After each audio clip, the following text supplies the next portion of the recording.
Welcome to Satsunami.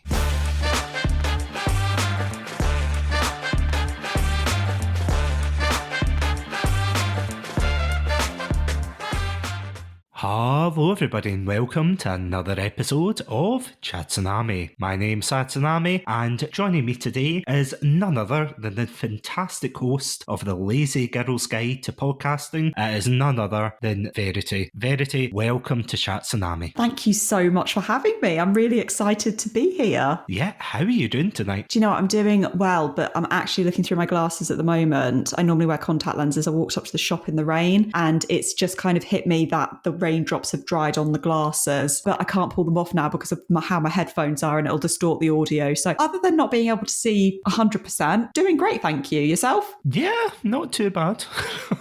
Got over the Morrison's cash checkout point disaster that we were just talking about. Oh, absolutely. So just to clue in the listeners about what you're referring to there. Yeah, before we started this episode, very foolishly, I decided to quickly go to the shops and go through the self-service checkout. And this is how you know you're getting old. When you start complaining about things like this and when the machines don't work, I think they know. You know that way when people get paranoid about machines taking over and, they're going to ruin people's lives forever. I think they're just petty. You know that way? Where they know you've got places to be and they're like, nah, can't scan that. Are you busy? Well, I'm busy too. I'm a machine. And you're like, I need to get on to this interview. Come on, hurry up. Then you have to put in the code for things. And I kid you not, this code was absolutely massive. So yeah, I got there in the end. I rushed up the road. We got there. So yeah, we're here to tell the tale. This is our confession. No, for legal reasons, that's a joke.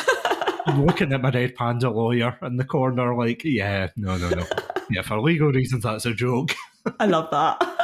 As I was saying before, you're indeed the host of the Lazy Girl's Guide to Podcasting. First of all, absolutely love the name of the podcast. Thank you. I can't take all the credit for it. Somebody else gave me the idea, I will admit. But I quickly ran with the idea before anyone else could. What a great idea. Yes, exactly. Don't mind me, trademark.com, yeah. Exactly.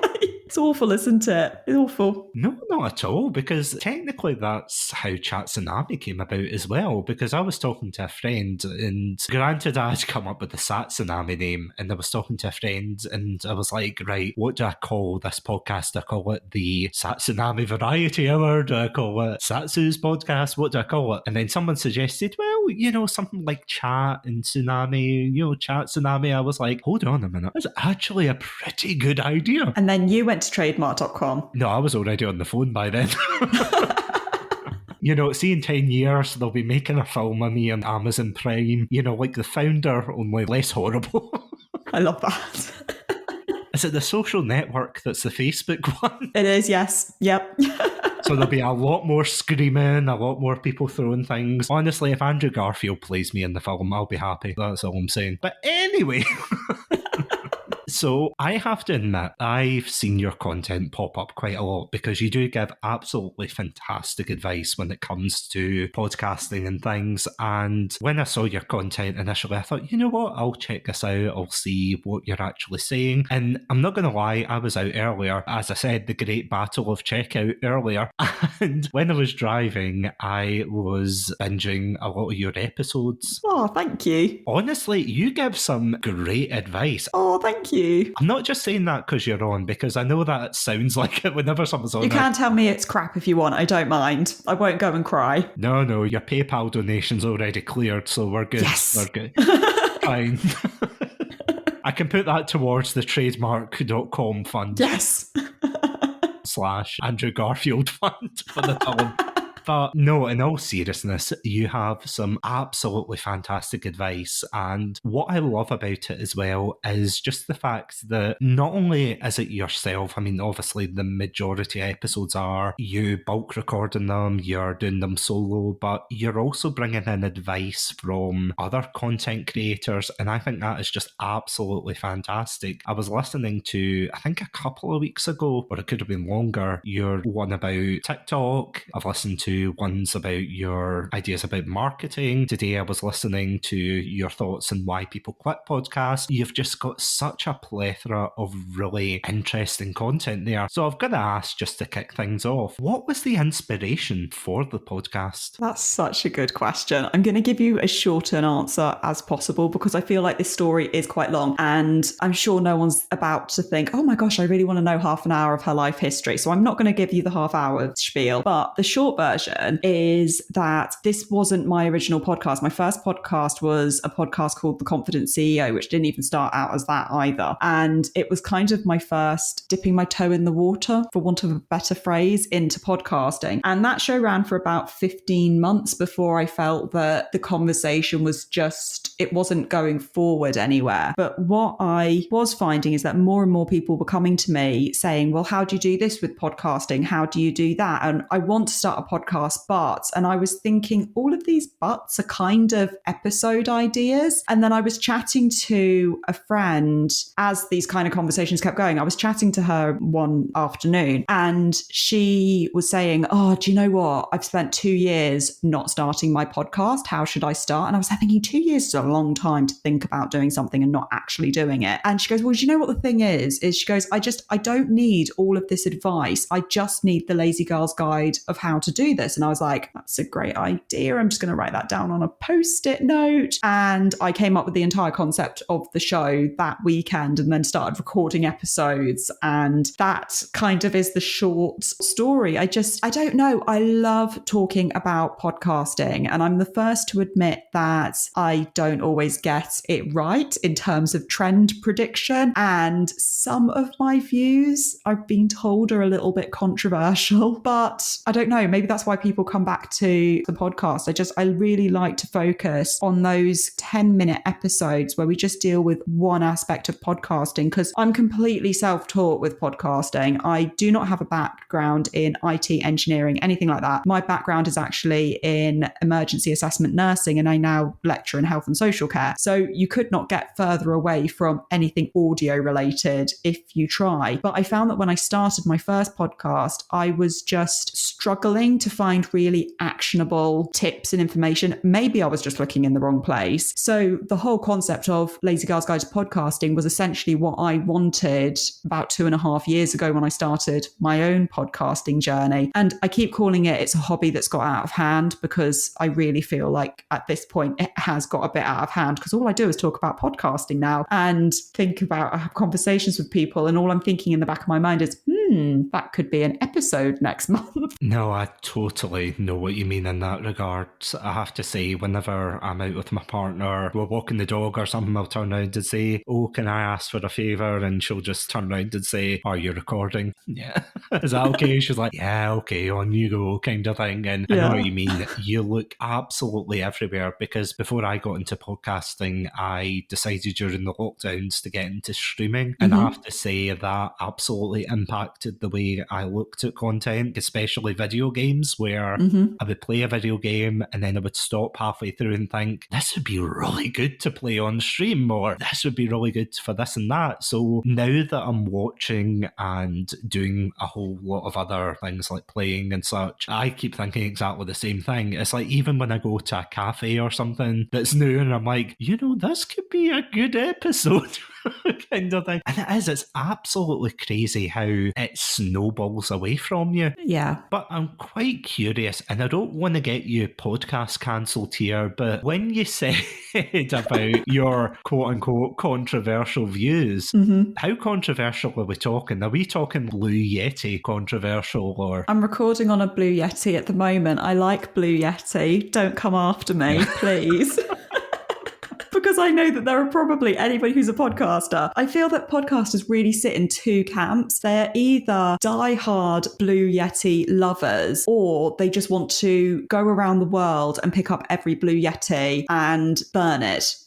Bin it. I don't think they'd burn very well. They're made out of metal. But you get my point. I feel like people are... So I wouldn't say I'm that controversial, but I would say that when I say some of my topics are quite controversial, I would say that I don't necessarily follow a lot of the maybe stagnant content. Is that the right word I want? It's some like more traditional information that is out there. So as an example, I don't have an intro on my podcast, which some people completely shudder at that idea because they're like, but that's the first thing that you need for a podcast is an intro. And I'm not knocking anybody who's got an intro for their podcast. Lazy Girl's Guide to Podcasting had an intro for the first however many episodes, but actually I decided to just take it out, and now every episode just starts off with hi everybody, and just launches straight into the content. And I remember when I first mentioned that to people, that almost felt controversial, where people were like, why do you not have an intro? Because every podcast guru and anyone in podcasting tells you that's what you need. And it's something that I've preached for a very long time as well. Other things that I do, so like interviews, for example, because my episodes are so short, I do split interviews into different episodes. And again, I've had people saying, well, why are you doing that? Why don't you just keep it all as one? I've had one interview where I split it into 4 different episodes. And I'm like, that's because my listeners come to the podcast expecting 10-15 minute episodes. So if I start putting out something that's nearly an hour long, that's not going to work with my audience. That's going to feel very jarring for them. Oh, I did one where I went on a little bit of a soapbox rant all about how you shouldn't do listens for listens and subscribes for subscribes and stuff, which again feels a little bit the anti-Facebook vibe, because I find that there's a lot of groups on Facebook where people like,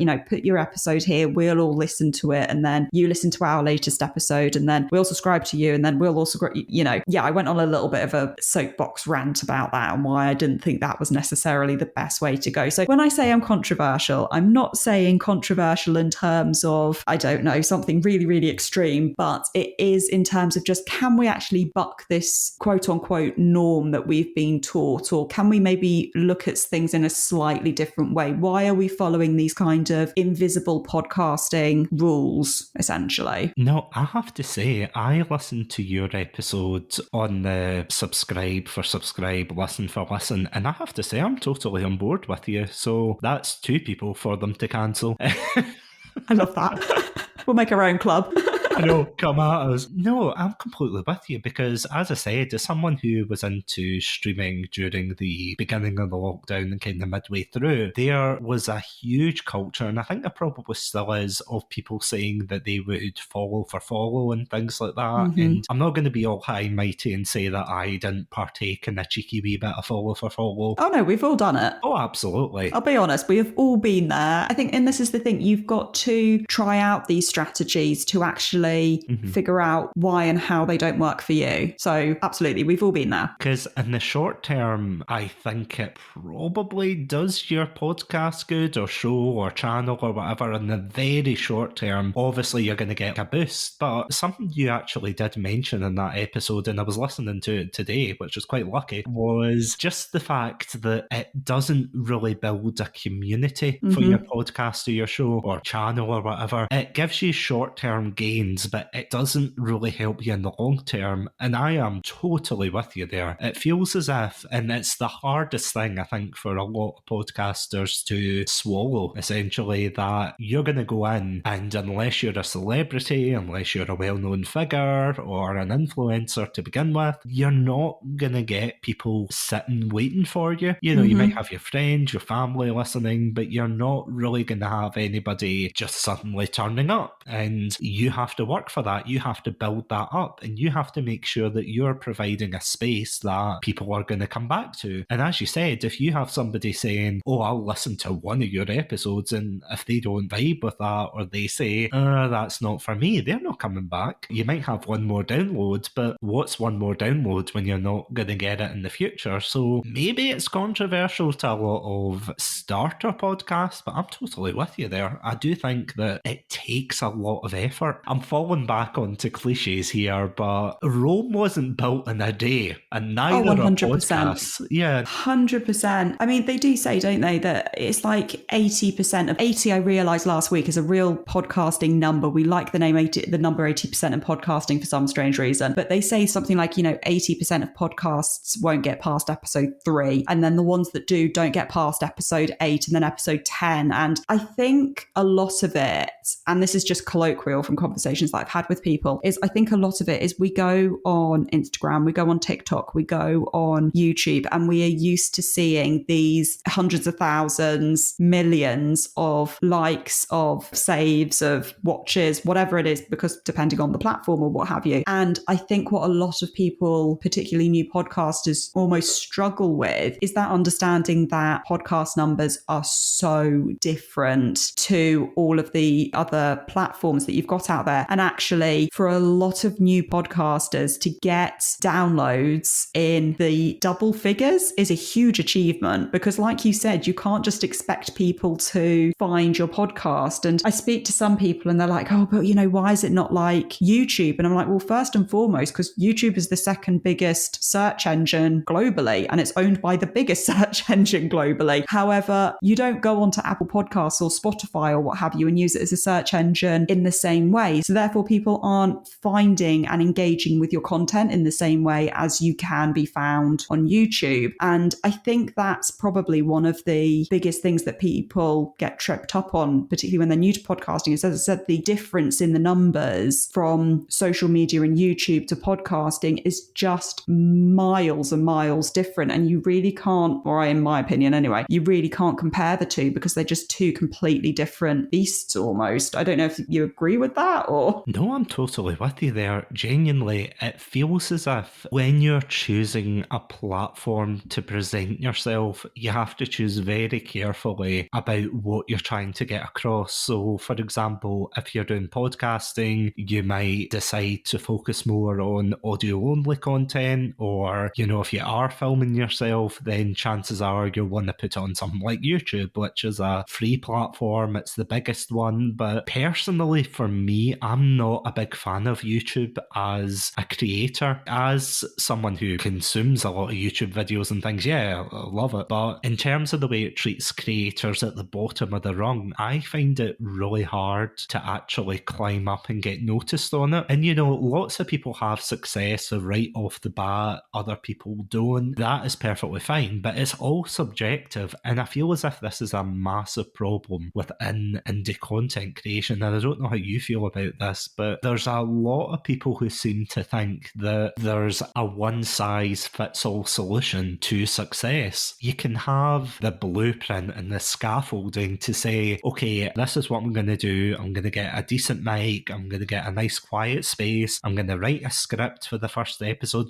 Those are the basic things, but I think people get the basics mixed up with what people are telling them, that if you do this, you'll be the bestest podcaster in the world kind of thing. And I hate to say it, but in my experience, I find as if sometimes it can be quite random. Not always, but usually it can be quite random in how fast one grows. Oh yeah, completely, 100%. And I think when you were talking about success there, I was smiling to myself because I ran a podcasting workshop earlier in the year, and somebody said to me as part of the Q&A of that workshop is, how do I make my podcast successful? And my answer to them was, well, how do you define what success is? And they were like, well, making money, obviously. I was like, well, no, I hate to tell you, but that isn't very obvious. And I think a lot of the time when people talk about podcasting success, they are talking about almost being the next Joe Rogan or Stephen Bartlett or, insert name of podcaster who is making a living or,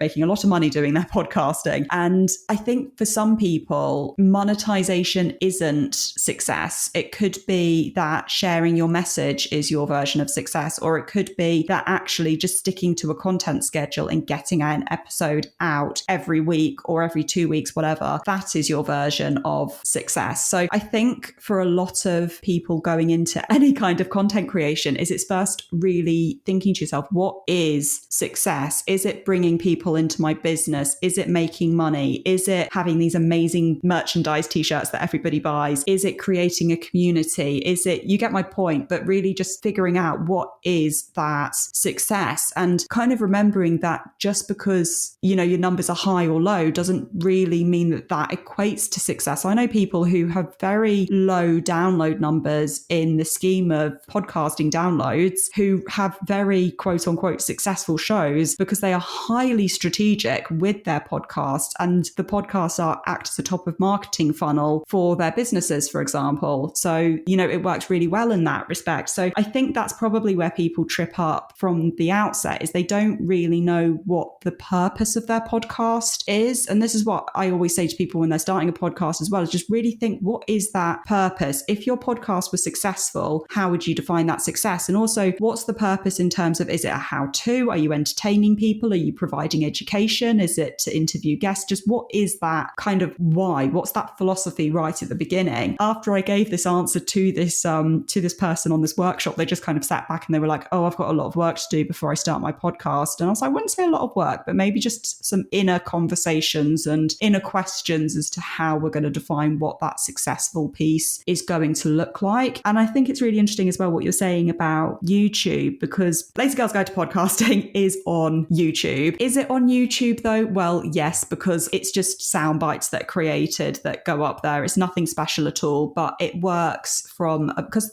people do listen to it over on YouTube, not masses of people, but I am very passionate about the fact that my podcast is an audio podcast made for podcasting directories first, and it just happens to be on YouTube second. Because do you know what? If I wanted it to be quote unquote successful on YouTube, then I know that I need to apply an incredibly different strategy to what I apply to the podcast being on the podcasting apps and directories. And again, I've said this to people in that same workshop, is you've kind of got to make that decision, is are you a podcast first that's on podcasting directories that then happens to be on YouTube, or are you a YouTube channel that then just happens to have the audio also on podcast directories? Because they're two very different things. So you kind of need to decide what is your main, if that makes sense, and then which one do you just also happen to be on? Because as I said, your strategies are just going to be so different. And unless you are either amazing at working out those strategies, a lot of us are very, very time strapped. And,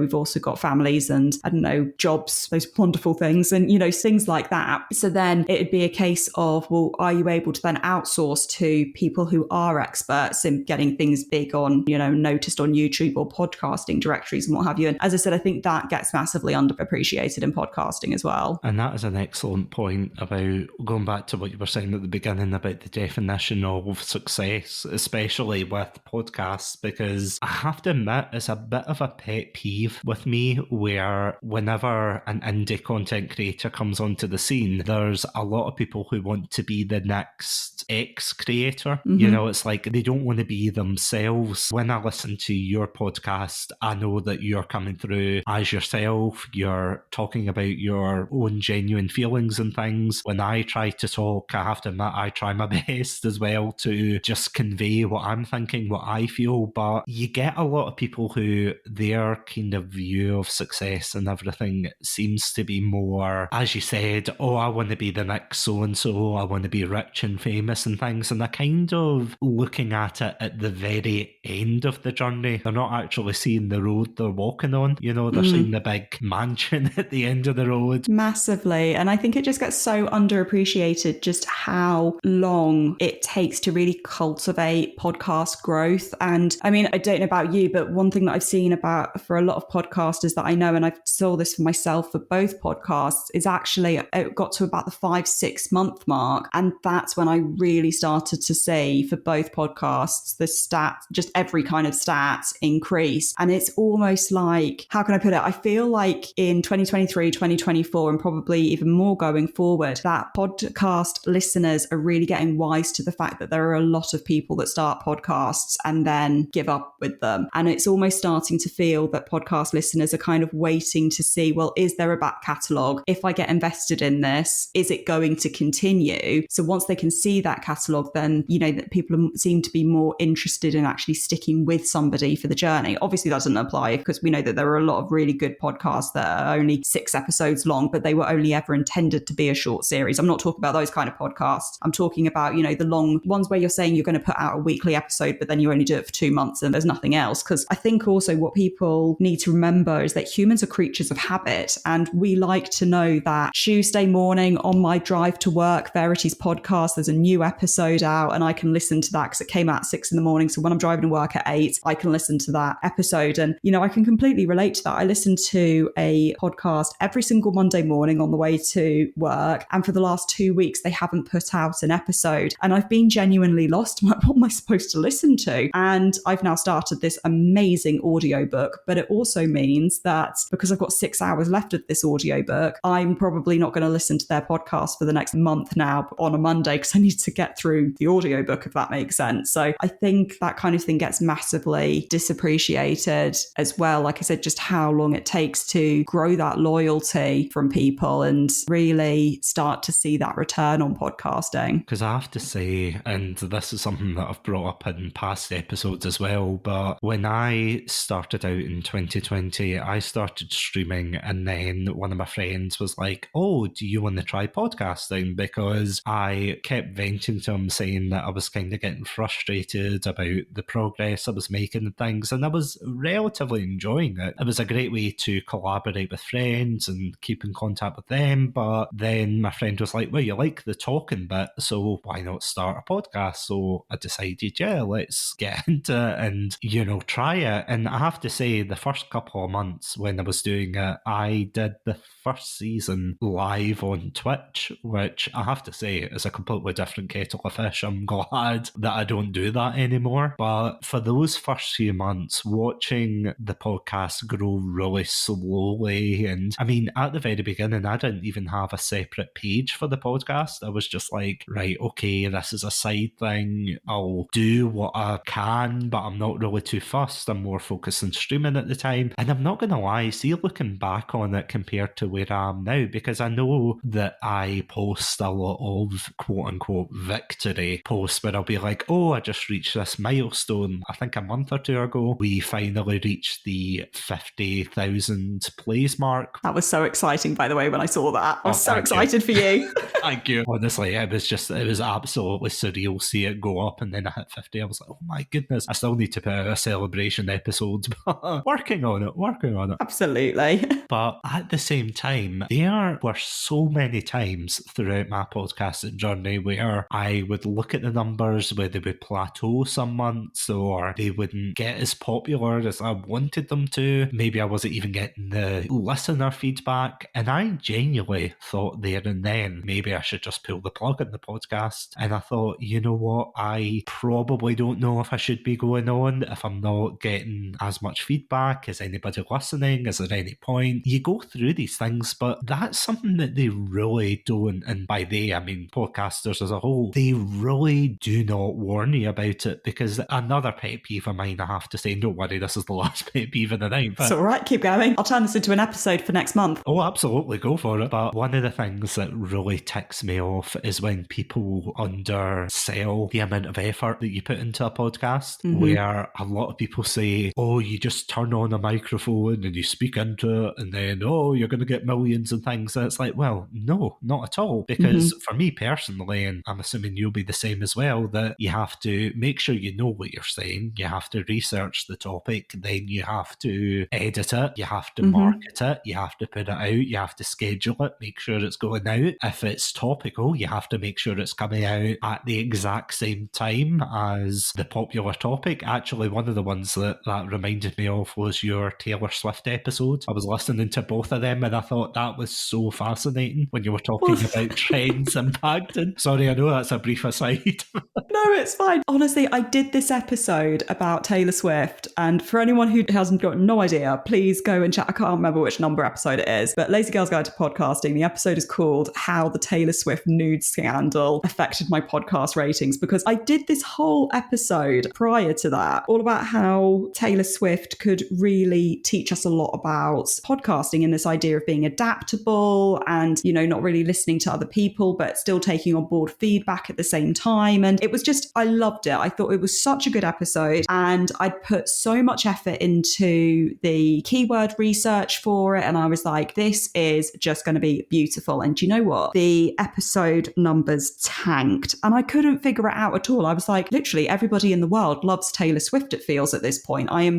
you know, not that I expected every single Swiftie to listen to it, obviously, because that's not how SEO works. And that's a very jaded view. But I thought, you know, maybe I could use use these keywords, the SEO, etc., to try and get in front of different people. As you know, Twitter or X is the place where I hang out the most. And that week that I published that episode, the search phrase for anything to do with Taylor Swift was blocked on Twitter because of the fake AI nude scandal. And I was like, that was just, I couldn't have timed that if I'd tried. I really couldn't.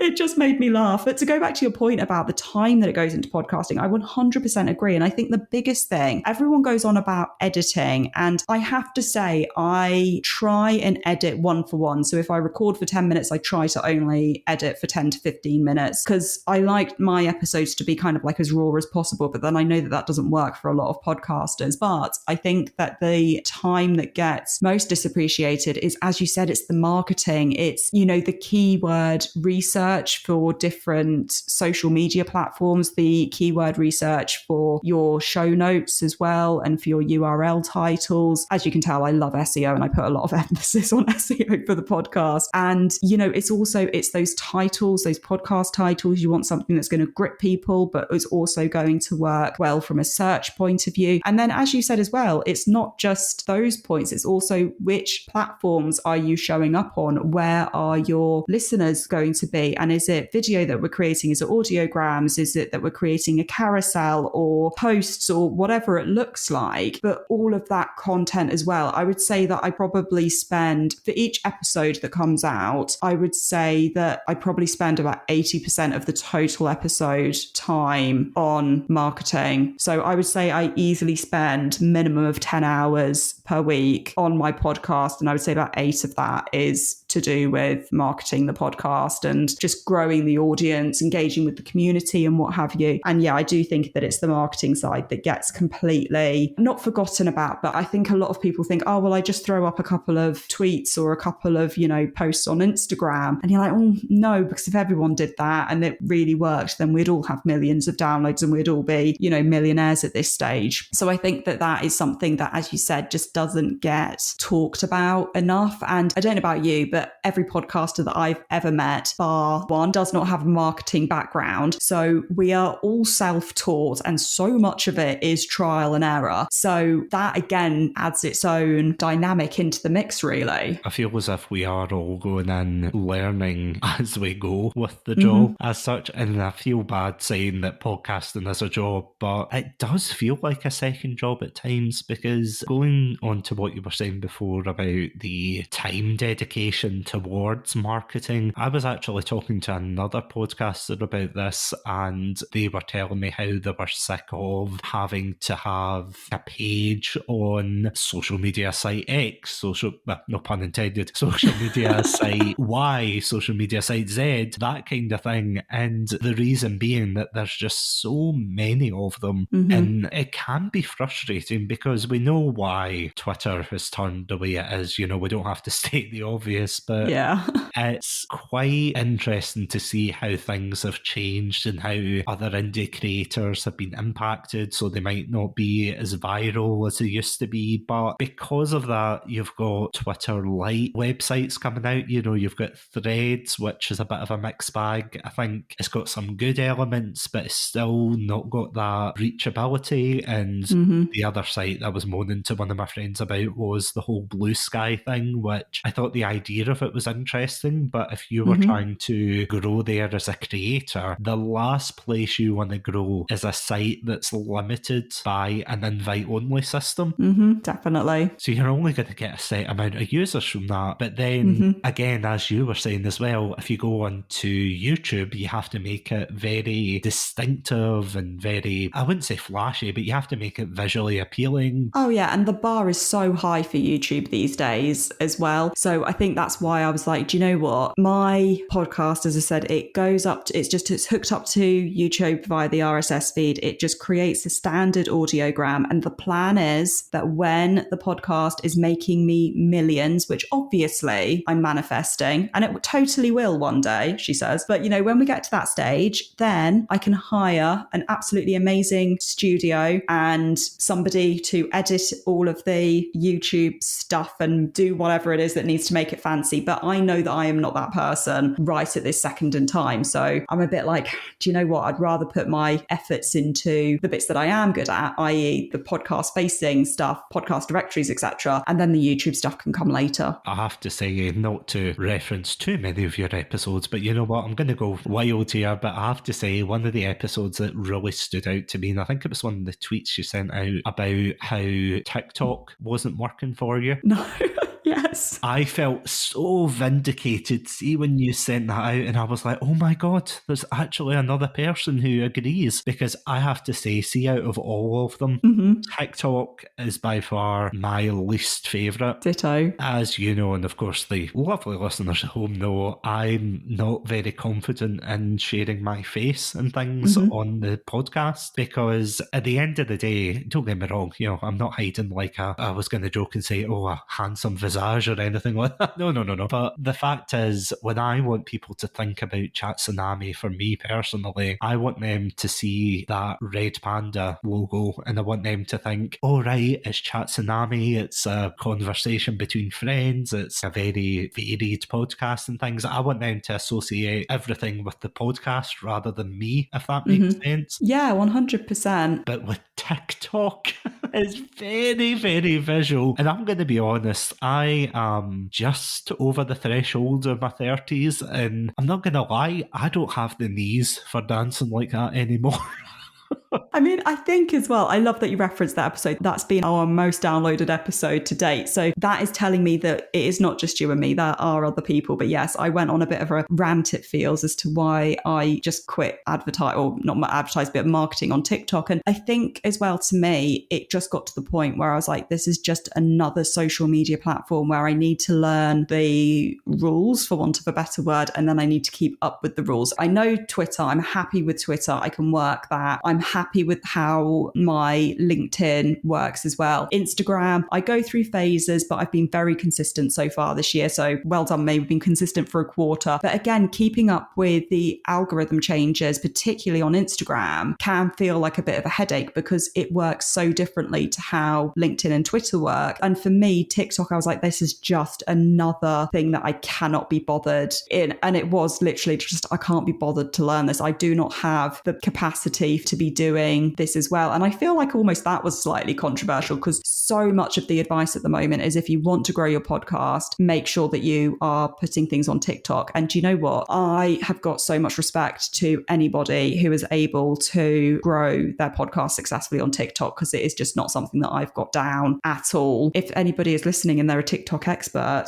and they want to do my TikTok for free, because like I said, I'm not earning millions with the podcast yet, feel free to get in touch. But it's the point that, yeah, it was just an extra thing to learn. And I think the premise of that episode was just, it's better to stick with a few things, I think, and do them really well than it is to spread yourself so thin that actually nobody comes to your podcast because you're not building a community, because you're just trying to keep up with so many things. I mean, for me, I've probably got three biggest things that I pay the most attention to for growing the podcast. And those are SEO, it's building my newsletter email list, and it's also focusing on my Twitter audience. Everything else kind of comes secondary in some ways, but I know that the majority of my listeners come from Twitter, which always surprises people when I say that, because people are like, is Twitter not dead? And I'm like, wow, they listen to my podcast. Yeah, I have to agree with you there. And again, I'm not just saying that because you're on the show. It's okay, you can disagree with me. I won't be upset. Oh, no, don't worry. It was a very hefty bribe you gave me on PayPal earlier. So,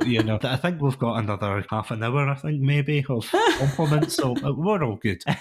But no, in all seriousness, I know what you mean, because I feel as if I am on not absolutely everything, but I'm on nearly everything. I'm on Twitch, of course, which I have to say I don't use as much anymore. I'm on Facebook, which I only use as a dumping ground for things I post on Instagram. So I'll post something on Instagram and then that's set up to automatically post to Facebook. And Facebook isn't popular at all, and I have to admit I don't put as much effort into it, but it's the same kind of thinking, especially with YouTube, because I use Headliner, the app, to basically set up audiograms of the episodes. and upload them onto YouTube. So although it's technically a dumping ground, I'd rather it was there so that people could find the podcast and say, all right, where else can I find this? And I can direct them towards either the website or any podcasts and apps and things. But I'm totally with you there. Although there's a lot of really bad changes to Twitter, there has been nothing, and I mean absolutely nothing so far, at least as of recording this episode, that has dethroned the platform as such. And I find this very morbidly fascinating because for all everybody's saying like, oh, Twitter's dying and so on, and they cite the obvious reasons of its decline, the fact of the matter is there's been no real challenger as such that's done a good job. Like, I remember when it was announced the transition of ownership was going to take place, and then there was a site, I don't know if you remember this, it was called Hive, I think. I do not remember that one at all. Yeah, it was very short-lived.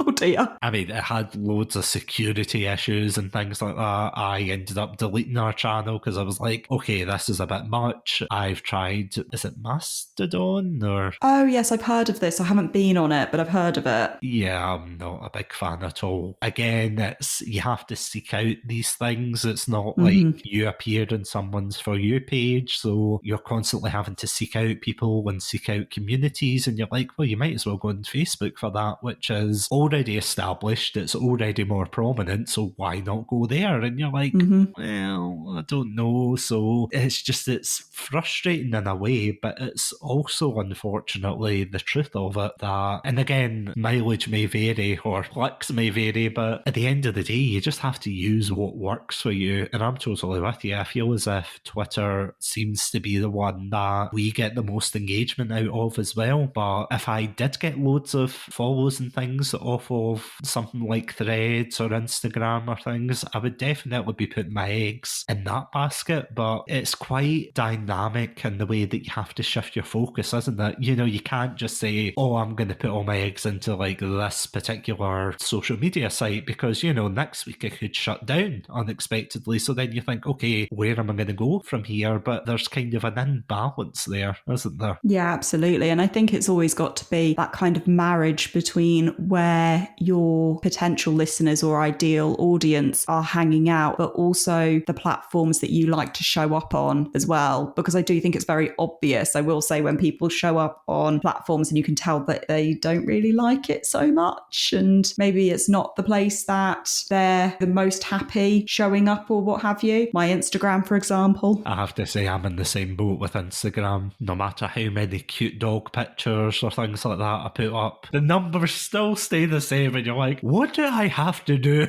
Yeah, I don't know. I feel like for Instagram has got, or it could just be my feed, it's very marketing centric. Everybody on my feed just wants something or money for something, and everyone's trying to sell me something on Instagram. So I don't know. I feel like I've fallen down the wrong hole of it or the wrong side of it maybe, but it's like anything, isn't it? It's wherever you prefer to show up, and Twitter's that for me at the moment. Well, I mean, to be fair, TikTok's exactly the same. Like, I don't know if you've been on recently or seen what it's turned into, but literally every second video is some random person saying, oh, do you want to buy 100 rolls of toilet paper? And I'm like, no. Oh, really? But we went through the pandemic and all we did was buy toilet paper. I know. I'm like, where the hell is this coming from? Yeah. But it's like, no, you're all right. So then you flick again, and it's either going to be another advert for like a big company, like the latest film or TV show or something like that. Or even worse, it's going to be quite possibly one of the worst live streams that you'll ever see in your life. Oh, don't. Some of them are just bad. Oh, some of them are horrific. I mean, this is coming from someone who streamed as well.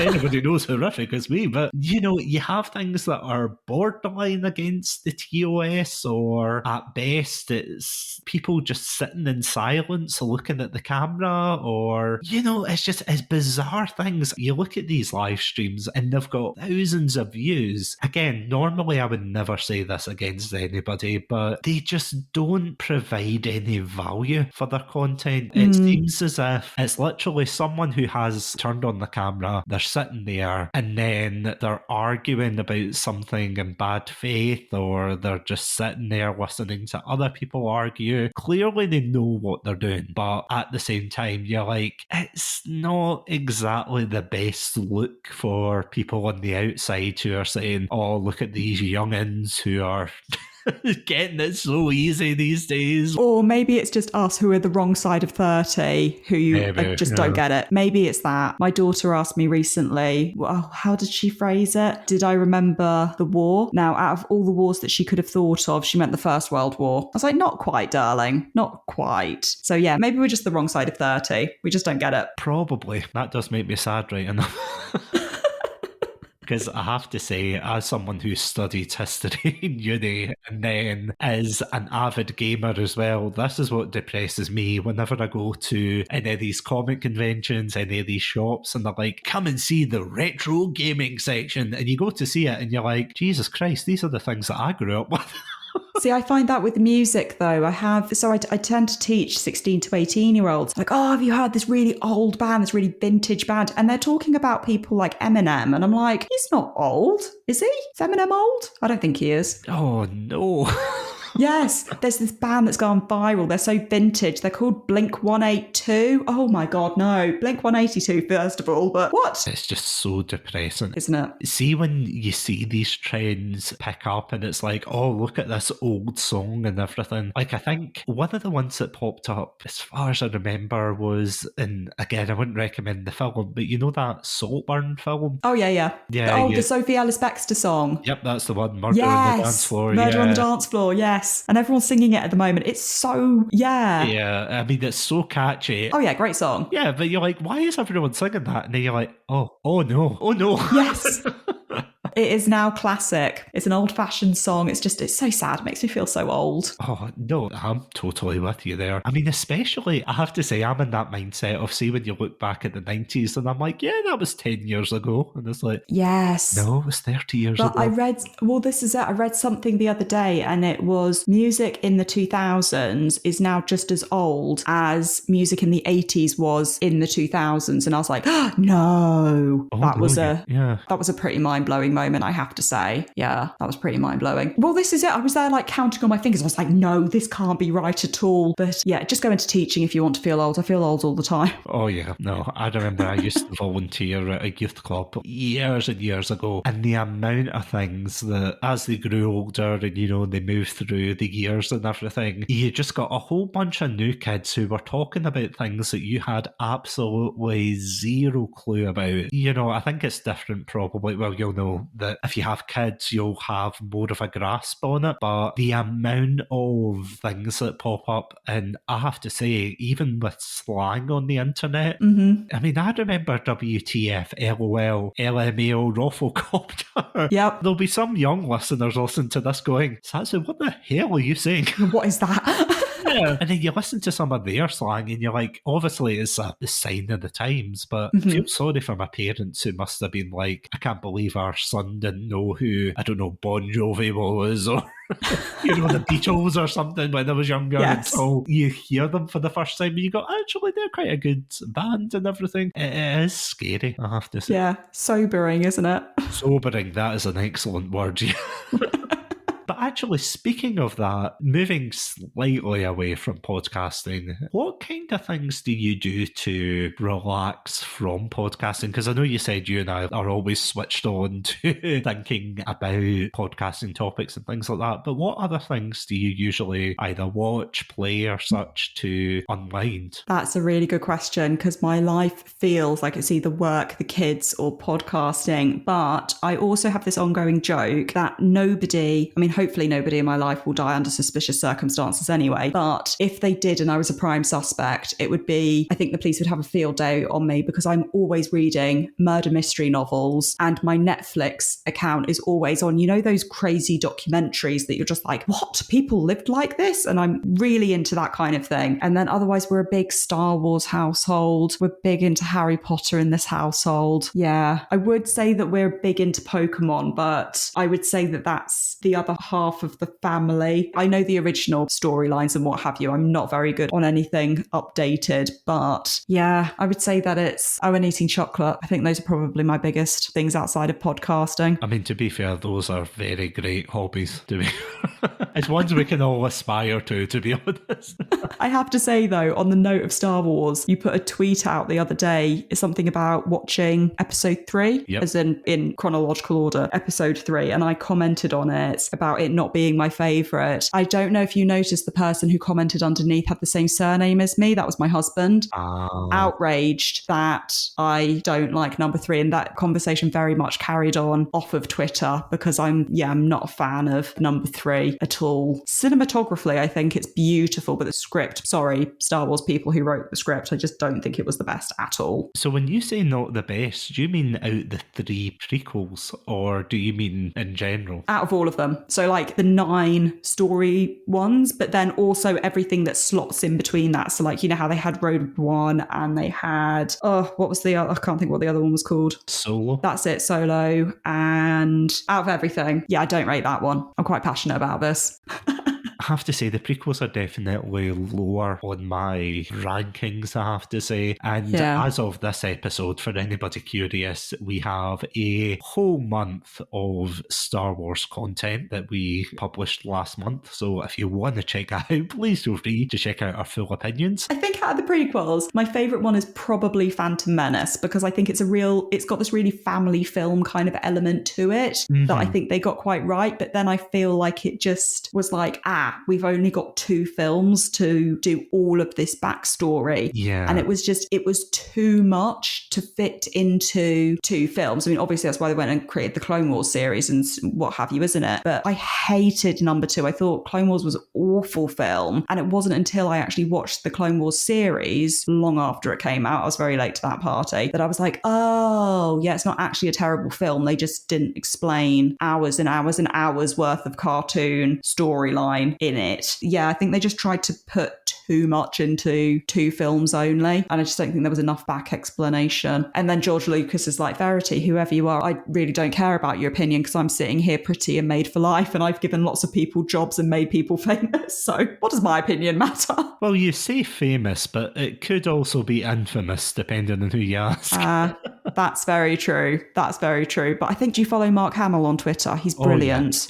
He is brilliant, that guy, because he just accepts and excels and loves the fact that he was Luke Skywalker, doesn't he? And he's he owns that to an absolute hilt. And I just think that's brilliant. Absolutely brilliant. Do you know, I have to say, I think one of my crowning moments was, I'm pretty sure he liked one of my tweets once, and this was ages ago. Oh, wow. Obviously, I'm not doing the parasocial thing to be like, anyway, that's how we became best friends.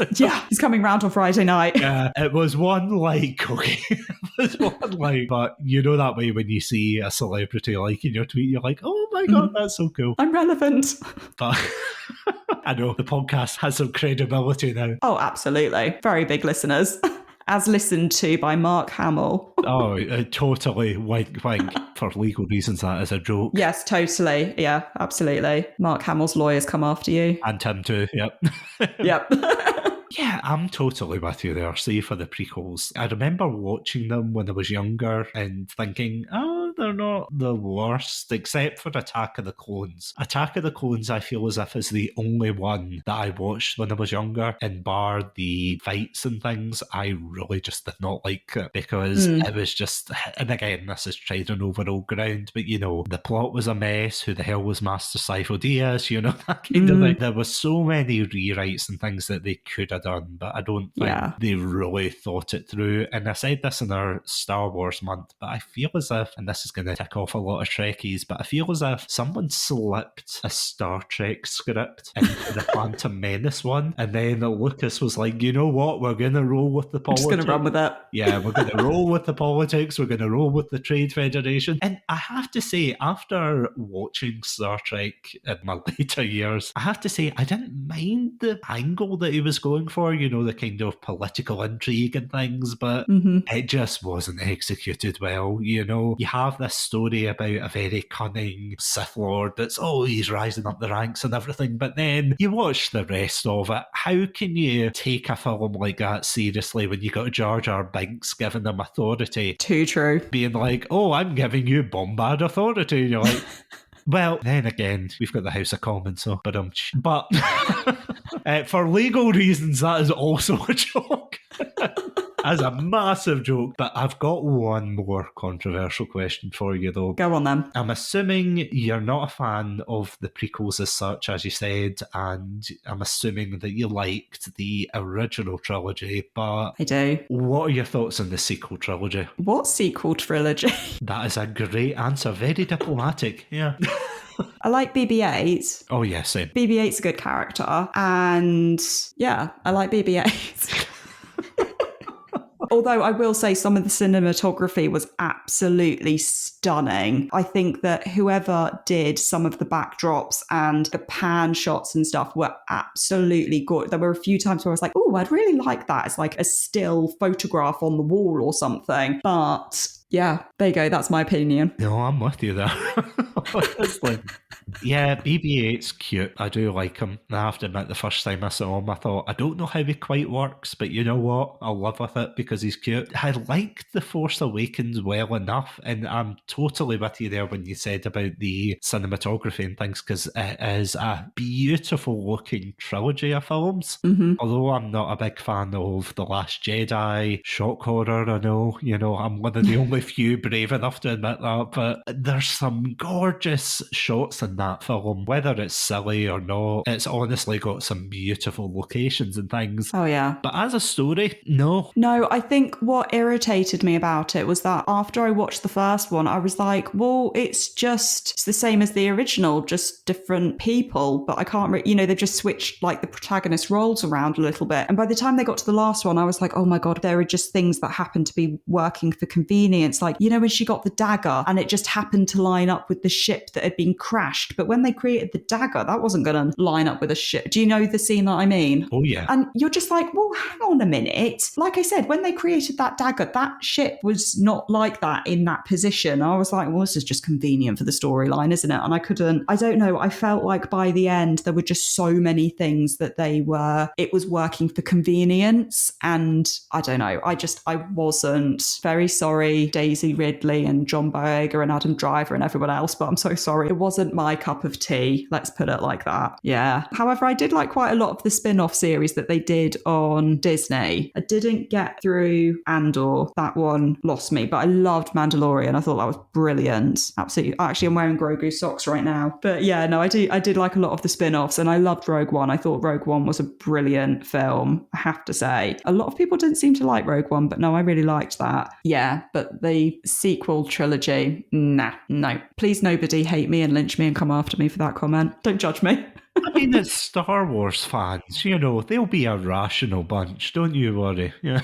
Yes, of course. There isn't a group of Star Wars fans that loves to hate Star Wars, is there? And which always makes me laugh. It's just every time that Star Wars does something, there's just like this group of fans that seem to hate on it, and which just, again, makes me giggle. But no, I do like Star Wars. I think it's got a special place for a lot of people across different generations. I mean, it is a timeless story, I have to say. I mean, so much so that they rehashed it for the sequel trilogy. But again, for legal reasons, joke. Yeah, no, I'm totally with you in terms of the spin-offs and things, because although, again, I don't really like the sequel trilogy, but neither would I bash anyone for liking it. If that's your favourite trilogy, whether it's the prequel, the sequel and things, nobody deserves to be hated on just because they like those set of films. Yeah, and I can see some people, because I'm sure that there are some people as well who actually started off with 7, 8 and 9, as I number them, like 7, 8 and 9, who are maybe younger and actually think that they're brilliant. But then I think because you're not comparing them to 4, 5, 6 or even 1, 2, 3, it's that perspective, isn't it, of how you go into watching them almost. Yeah, because that is a scary thought that the sequel trilogy is somebody's first Star Wars trilogy, especially for young kids and things. Because that was actually something that I noticed for, again, this is another semi-controversial controversial thing. You know Doctor Who, where there's a lot of people who weren't fans of certain aspects of the run, I'll say. But it was interesting to see that when I was at Comic-Con one time and you saw there was kids and families that were dressed up as the characters from that particular run. And the same thing goes for the sequel trilogy as well. The fact that a lot of kids and a lot of families will be watching this for the first time and getting into Star Wars because of that. But again, it makes me feel old because the prequels were the ones that I got into Star Wars with. And of course, thanks to my parents, or rather my dad, that I watched the original trilogy, which again was absolutely fantastic. But yeah, it's quite scary to think that people are like, oh yeah, The Force Awakens was my first film. And that is, I want to say 9 years old. Did it come out in 2015 or? That sounds about right. Yeah. I'm trying to work it out now, but yeah, that sounds about right. It was a while ago. Yeah. Welcome to the Feel Old Variety Hour. Absolutely. But they're going to come out with new ones soon, aren't they? They're going further back in time. I'm quite interested to see what they do with that and how that world builds a little bit more. But yeah, I feel like we could sit here and chat Star Wars all night. Absolutely, yeah. See, in all honesty, if worst came to the worst, they could always dig into the Legends stuff and Definitely create the, what was it, the wheelie bin that killed a lot of planets and threw a moon at Chewbacca. So much potential. The Yuuzhan Vong, I mean, who are they in comparison to? Yeah, exactly. Force Ghosts and Luke with 2 E's and things. Yeah, that was a wild series. Yes. That was absolute insane. Yeah. So what we're saying is, don't watch the sequels, read the lore. Yes, exactly. Yeah, my husband's read pretty much everything that's gone, all of the books that go into the High Republic and what have you. I haven't read as many of them as he has, but yeah, it definitely world builds in a different way, I would say. Yeah, I have to say, I bought the book, the very first one, ages ago, and I said, I'm going to read this. It's still sitting in my cupboard. Oh no. Not out of any malice or anything. I wasn't one of those fans that was like, I'm not going to read this because it's the High Republic. No. I'm just lazy. I put it in, I was like, I'm going to read you later. And it's like, nah. Just didn't happen. Well, I mean, tomorrow, as of this episode, but tomorrow I'm on a holiday, so you know what? Maybe I'll get a chance to read it. Maybe I won't. I don't know. Maybe. We'll see. We'll definitely see. To be confirmed. Exactly. And the cupboard far, far away. Yes.